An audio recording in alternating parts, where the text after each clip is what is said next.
Hello student, आज हम part 8 कर्मयोगी स्वामी केशवानंद का अध्ययन करेंगे। राजस्थान से रत्न गर्भम वसुंधरा धीरा नाम वीरा नाम लोक देवता नाम भक्ता नाम योगी नाम तपस्वी नाम संता नाम च खनि अस्ति।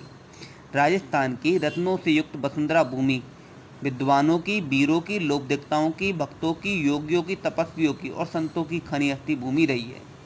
कानि तानि रत्न, यह रत्न कौन से हैं? इति केनापि जिज्ञासा, यदि ऐसा कोई सोचता है, चेत तापसी भूयसी, तो वह केवल तेसाम संख्या यत्न, उनकी संख्या को ही याद कर सकता है। नाम ग्रहणम अपि न सुक्रम, नाम को ग्रहण करना तो सुलभ नहीं है, सरल नहीं है। अच्छा में भूमो, इसी भूमि पर न अतिचिरम जातक, इसी भूमि पर लंबे समय के बाद उत्पन्न हुए नर रत्न स्वामी केशवानंद से, स्वामी केशवानंद का जीवन वृत्तांत संक्षेप में प्रस्तुत यहाँ पर प्रस्तुत किया गया है। कर्मयोगी स्वामी केशवानंद। स्वामी केशवानंद से जन्म पौष मासे 1940 तमे विक्रम सत्वरे ईस्वी 1883 राजस्थान से सीकर जनपद मंगलोरम ग्रामे अवत। स्वामी केशवानंद का जन्म पौष महीने में 1940 विक्रमी संवत में ईस्वी 1883 में राजस्थान के सीकर जिले के मगलूना गांव में हुआ। अश्य पितुर्नाम ठाकुरथी डाका, इनके पिता का नाम ठाकुरथी डाका तथा मातुश्चय नाम तथा माता का नाम सारा इत्यादि सारा था। बाल्य केशवानंद से नाम बीरमा इत्यादि, बचपन में केशवानंद का नाम बीरमा था। यथा इस बालय, जब यह बालक 7 वर्ष कल्पासी 7 वर्ष का ही था, तदेव तभी उष्टम आश्रित ऊँट गाड़ी चलाते हुए रतनगढ़ स्थले रतनगढ़ नामक स्थान पर जीवन यापनम कुर्वनस्य, जीवन यापन करते पिता दिवंगता, पिता की मृत्यु हो गई।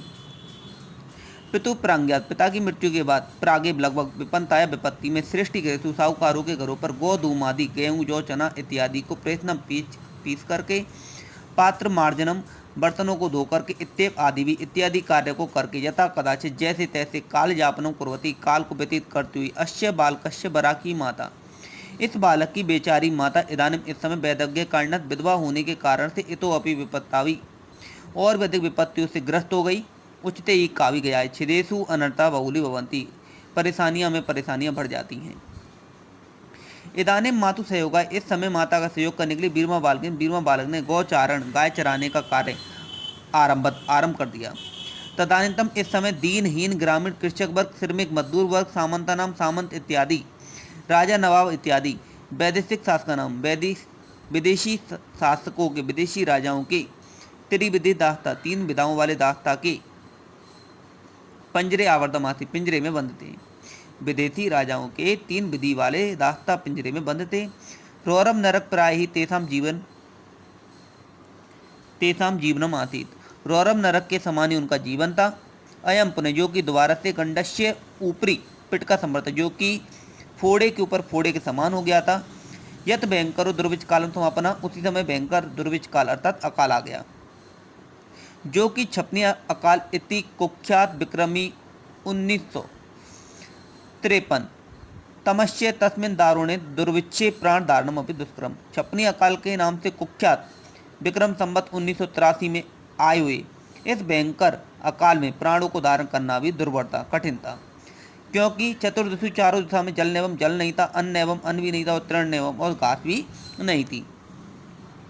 आसित केवल क्षुत पिपास्यु अखंड साम्राज्य, केवल थी तो प्यास से व्याकुल बहुत बड़ा साम्राज्य, और प्राणी नाम मार्तनाच्छे, और प्राणियों की करुण पुकारे। समीप वृक्षा नाम खेजड़ी के वृक्षों की बरुड़ संगत घास को खाकर, खेजड़ी वृक्षों की छाल खाकर, बरुड़ संगत घास को खाकर, मनुष्य यथा कदाचित जैसे तैसे प्राणन रक्षितवंता, प्राणों की रक्षा कर रहे थे। पशु प्राय काल कबलता, पशु पक्षी प्राय काल कबलता अर्थात मृत्यु को प्राप्त हो गए। ए तो माता पुत्रो अपि, ये दोनों माता पुत्र भी, जनपदा जनपद, नगर से नगर की ओर, ग्रामात ग्रामम, गांव से गांव की ओर, अटंतो आत्म घूम रहे थे। अस्मिन एवांतरे, इसी बीच में सत्तम दुर्भिक्षम, लगातार अकाल से प्रताड़ित होकर, जर्जर होकर, बलवत आश्वताम, बलवान से आश्वत होकर, बीरमा जननी अपि, बीरमा की माता भी, 16 वर्ष देशियम, 16 वर्ष के, इमम किशोरम, इस बालक को एकल व्याय अकेला छोड़ करके, मृत्यु को प्राप्त हो गई। तदंतरम, इसके बाद में, एकलोपी अकेला ही सन असार संसारम, इस पूरे संसार में दुग्धा अवनल, दुख की अग्नि में जल करके। दूसरा क्षुत पिपासिता, भूख और प्यास से व्याकुल होकर के, बीरमा उत्तरश्याम दिशायाम, उत्तर दिशा में, अज्ञाते पति, अज्ञात रास्ते पर घूमते हुए, एडमन मतलब घूमते हुए, पंजाबे फिरोजपुर प्राप्त, पंजाब के फिरोजपुर नगर में पहुंच गया। तत्र केनापि, वहाँ किसी कृपालु नाम कृपालु ने आर्य समाज के अनाथालय में इस बालक को प्रवेश करा दिया। बीरमा रोटिकाया अक्षर ज्ञानस्य च युगपद दर्शनम इदम प्रथमतया अकरोत्। बीरमा ने रोटी का अक्षर ज्ञान का युगपत एक साथ दर्शन पहली बार किया। एमेव, यही एक पशुचारकस्य, पशु चराने वाले महापुरुष की प्रति यात्रा का प्रस्थान बिंदु था। अत्र यहीं पर तस्य हृदय, इनके हृदय में संस्कृत अध्ययन इच्छा, संस्कृत पढ़ने की अध्ययन इच्छा अंकुरित हो गई। जिज्ञासते सती कथितम, जिज्ञासा उत्पन्न होने पर कहा भी गया है कि जाटस्य तब संस्कृतम क्व सुलभम, कि जाटों के लिए संस्कृत पढ़ना कहाँ सुलभ है। संस्कृतम इच्छिति, यदि संस्कृत पढ़ना चाहते हो तो साधुर्भव, साधु बन जाओ। तदनुसार, इसी अनुसार 1961 तमे विक्रम शताब्दी, इसी अनुसार 1961 विक्रमी संवत में 1904 ईस्वी में फाजिल्का नगर में संस्कृत के अध्ययन हेतु ये उदासी संप्रदाय के स्वामी कुशल दास का शिष्य बनना, स्वादुत्वम सत्कार करना अंगीकृत, इन्होंने स्वीकार कर लिया। तत्र वहीं पर गुरुमुखी लिपि का गुरुग्रंथ साहिब को पढ़ने का पाठव अधिकतम, इन्होंने पदवी धारण की। आगामिन, आने वाले वर्ष में प्रयाग के कुंभ मेला में एक महात्मा ने स्वामी केशवानंद इति नाम दत्तम, इनको स्वामी केशवानंद नाम दिया।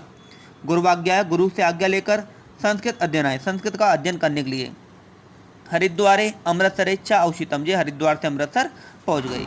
देशार्तन करते हुए, देश का भ्रमण करते हुए स्वामी जी ने नगरों का, तीर्थानाम तीर्थों का, मंदिरों का, मठों का, आश्रमों का, विद्यालयों का, विश्वविद्यालयों का, पुस्तकालयों का, संग्रहालयों का, वनों का, पर्वतों का, नदियों का, ऐतिहासिक स्थलों का भी अध्ययन भी किया। स्वयं शिष्य, अपने शिष्य के गुण गण महिमा से परमपित अत्यधिक खुश होकर गुरु कुशलदास ने स्वयं जीवित काले, अपने जीवन काल में ही आश्रम का स्वामित्व केशवानंदा दत्तवान, केशवानंद के लिए दे दिया। गुरु पीठेचा प्रतिष्ठितवान, और गुरु के सिंहासन पर उन्हें बिठा दिया। परोपकार संतभूत, परोपकारों की जो संपत्ति होती है वह दूसरों के लिए ही होती है। इति दिया समृद्ध मठस्य, ऐसा समझकर ही मठ की विभूति नाम मठ की संपत्तियों का उपयोग करके उर्दू प्रधान फाजिल्का को अबोहर क्षेत्र में राष्ट्रभाषा के रूप में प्रचार कार्य इन्होंने आरंभ कर दिया। तावत आश्रम में, इसी आश्रम में ही वेदांत पुष्पवाटिका नाम का एक सार्वजनिक हिंदी पुस्तकालय भी और वाचनालय भी इन्होंने प्रारंभ कर दिया। पश्चात इसके बाद में तत्रे वहीं पर उन्होंने एक संस्कृत की पाठशाला भी स्थापित की। अबोहर नगर में नागरिक प्रचारणी सभा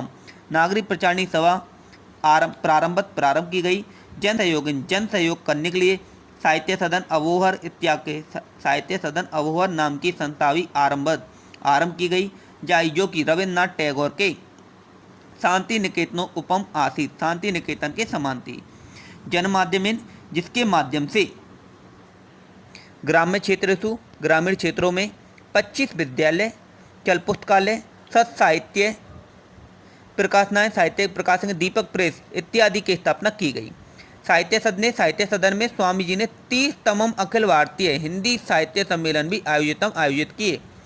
हिंदी सेवा के लिए स्वामी जी ने साहित्य वाचस्पति और राष्ट्रभाषा गौरव, इन 2 उपाधियों से नवाजा गया या उनको प्रदान की गई। केशवानंद का हिंदी प्रचार कार्यक्रम एकम, एक सुफलम, एक सफल एतादृश प्रयोग था, जिसने कि देश विभाजन के समय पंजाब के फाजिल्का क्षेत्र को पाकिस्तान में गमना जाने से बारितम रोक लिया। स्वतंत्रता आंदोलन में भी सक्रिय स्वामी केशवानंद ने अनेक वर्षों तक कारागार में भी बंद रहे। शिक्षा प्रसार के लिए कृत भूरि पर में अत्यधिक परिश्रम करने वाले स्वामी जी ने ग्रामोत्थान विद्यापीठ संग्रिया नाम के विद्यालय की स्थापना की। ग्रामीण क्षेत्रों में उन्होंने उप 300 शिक्षाशाला उप पंचायत 50 छात्रावास स्थापित किए। शिक्षा के क्षेत्र में स्वामीश्रम स्वामी जी का परिश्रम पंडित मदन मोहन मालवीय के पुरुषार्थ को स्मृति याद कराता है। योग्य में स्वामी भरे योग्य स्वामी जी के लिए शिक्षा संत की उपाधि ब्रूतेन भूषा प्रदान की गई। समाज सुधारक केशवानंद मरु प्रदेश से व्याप्तनम। समाज सुधारक केशवानंद मरु प्रदेश में व्याप्त मृत्यु भोजन, बाल विवाह, नारी उत्पीड़न, यौतुक प्रथा, दहेज प्रथा, अपगोतन प्रथा, पर्दा प्रथा, आज प्रथा, छुआछूत, मत सेवन, शराब का सेवन इत्यादि कुप्रथाओं के निवारण के लिए सदैव सचेष्टमासी सदैव सचेत रहते थे। स्वामिनो जीवन स्वामी जी का जीवन सर्वप्रत समुदाय से सभी पंथों के समुदाय के लिए एक निर्देश था। अयमी क्योंकि यह जाट जाति में उत्पन्न हुए, परंतु सिक्कों के गुरु नानक देव के पुत्र श्रीचंद से प्रवर्तित इन्होंने उदासी संप्रदाय की दीक्षिता शिक्षा ली। गुरु ग्रंथोत्तम पाठी अवता गुरु ग्रंथ को पढ़ने के ये पाठक बने। एकाधिक वार्षिक साधना है 11 वर्षों की साधना करके उन्होंने 700 पृष्ठात्मक 700 पेजों की सिक्कों का इतिहास नाम की एक पुस्तक भी लिखी। विभाजन काल के समय हिंसाचार में छतानाम घायल हुए मुस्लिम बंधुओं का चिकित्सा कहता इन्होंने चिकित्सा की। सिख, बिश्नोई, नामधारी, दशनामी, आर्य समाजी, जैन धर्म के आचार्य के सम्मान के लिए इन्होंने कार्यक्रम आयोजित किए। जाट विद्यालय संग्रिया का नाम परिवर्तित बदल करके ग्रामोत्थान विद्यापीठ संग्रिया रख दिया गया। स्वामी केशवानंद के प्रकल्पन कार्यों को देखने के लिए सर छोटू राम, के.एम. पडिक्कर, राजश्री पुरुषोत्तम दास टंडन, भूदान पीड़िता विनोबा भावे, पंडित जवाहरलाल नेहरू, श्रीमती इंदिरा गांधी, बाबू जगजीवन राम, श्री लाल बहादुर शास्त्री, राजा महेंद्र प्रताप, महाराणा शार्दुल सिंह, महाराणा कर्णी सिंह, मोहनलाल सुखाड़िया, बरकतुल्ला खां, डॉक्टर वासुदेव शरण अग्रवाल इत्यादि भारतीय और विदेशी विद्वान, शिक्षाविद, शिक्षाचार्य, राजनीतिक आचार्य, धर्माचार्य, धर्म के आचार्य यथा समय पर संग्रिया विद्यापीठ में आते थे। शिक्षा में महिला कल्याण में दलितस्य उत्थाने दलितों के उत्थान में लगे हुए स्वामी जी 2 बार सन 1952 में और सन 1964 में संसद के सदस्य राज्यसभा में रहे। सत्य विलक्षणो अयम सन्यासी सत्य और विलक्षण जो सन्यासी था। जाखलू जो निश्चयी आत्मकल्याण है, आत्मकल्याण के लिए मुक्ति के मार्ग को खोजता था और कहता था ना तो अहम काम्य राज्यम मुझे राज्य की कामना नहीं है, ना स्वर्ग ना आत्मभवनम मुझे स्वर्ग और मोक्ष की कामना भी नहीं है। काम में दुख तपता ना मुझे तो कामना है केवल दुखों से घायल प्राणियों के दुखों का नाश हो जाए। इति पंथाम अनुसरण इसी रास्ते का अनुसरण करते हुए जीवनस्य एकोनतमी वर्ष जीवन के 89 वर्ष में कर्मणि कुर्वन कर्मों को करते हुए दिल्ली के राजमार्ग पर चरण चलते हुए ये भी अनंत यात्रा प्रस्ताविता अनंत यात्रा के लिए प्रस्थान कर गए। सत्यमुक्तम सत्य ही कहा गया संति संत क्रियंतम दूसरों की भलाई करने वाले संत कितने हैं।